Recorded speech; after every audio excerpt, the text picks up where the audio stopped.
आता प्रभाग क्रमांक 1 मध्ये तुमचा पराभव झाला. तुम्हाला काय वाटतं पराभवाची कारणे काय?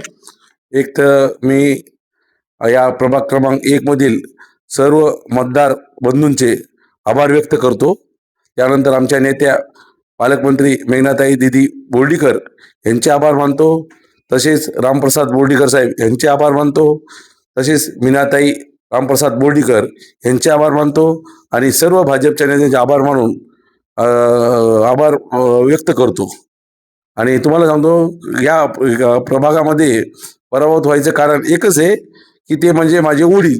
मी तुम्हाला मागे सांगितलं की बाबा माझ्या वडिलांनी याचा विचार न करता पक्षाचा विचार न करता मुलाचा विचार करावा असं मी तुम्हाला अगोदर कळवलं होतं.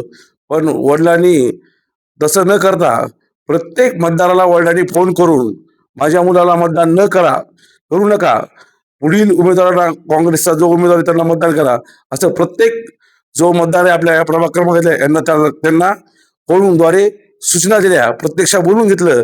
त्याच्यामुळे माझा प्रभाव झालाय. माझा पराभव माझा कुठल्या उमेदवारी केला नाही, तर तो पराभव माझ्या वडिलांनीच माझा पराभव केलाय. हे मला आज सगळा प्रभागाचा अहवाल घेतला त्याच्यावर हा निश्चित झालं. वडिलांनी तुमचा पराभव केला, वडिलांनी तुम्ही समजूत काढली, तुम्हाला समजवलं होतं, तुम्हाला स्वपक्षात उभं राहून निवडणुकीला उभे राहा म्हणले होते. मग वडिलांनी तुम्ही मेहनत केली असती, तुम्हाला निवडून आणण्यासाठी प्रयत्न केले असते. तुम्ही वडिलांचं तुम्ही ऐकलं नाही. मग नाही, मी तुम्हाला याच्या अगोदर सांगितलं.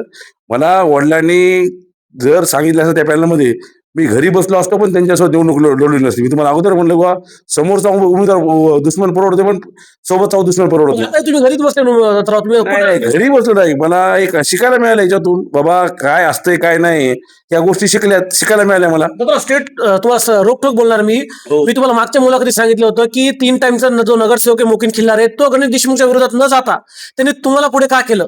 तुम्ही नौके होता, तुम्हाला असं वाटलं नाही का आपली पहिली निवडणूक आहे, आपण सेफ साईड बघावं आणि आपण जे इझी गोईंग त्या हिशोबाने जावं, पण तुम्ही इतके मोठे प्रस्थापित यांच्या पुढे का गेला?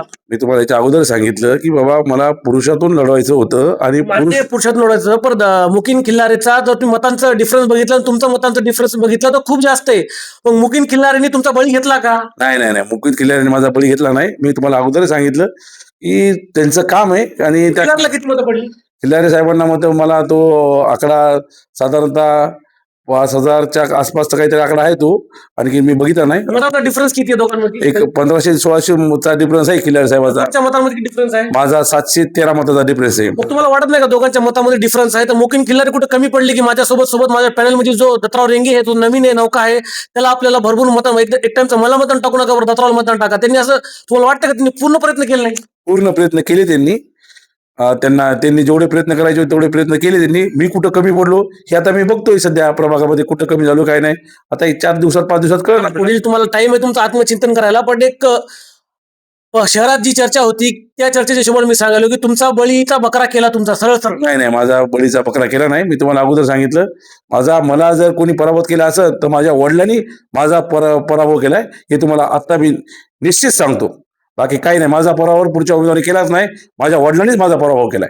पुढची भूमिका काय असणार तुमची? काहीच नाही. याच्या पुढे पक्षाचं काम करत राहायचं आणि कोणी असो, याच्यानंतर माझा भाऊ असो किंवा वडील असो, एक निष्ठेनं पक्षाचं काम करत त्यांनी जसं पक्षाचं काम केलंय त्याच पद्धतीने याच्या पुढे मी काम करत राहील एवढं मी तुम्हाला सांगतो. यासमोर भविष्यात काय दृष्टिकोन आहे का कोणती निवडणूक लढायची? काहीच नाही. आता फक्त पक्षामध्ये सतर्क राहून पक्षाशी जनसंपर्क ठेवून जनतेशी कामं जे कामं आहेत ते कामं करत राहायचं. प्रभाग क्रमांक 1च्या ज्या मताने तुम्हाला मतदान टाकले, मतदान तुम्हाला आशीर्वाद द्याल, त्यांना काय सांगाल तुम्ही? काय नाही, असाच आशीर्वाद राहू द्या कायमस्वरूपी, एवढीच मी सर्वांना विनंती करतो.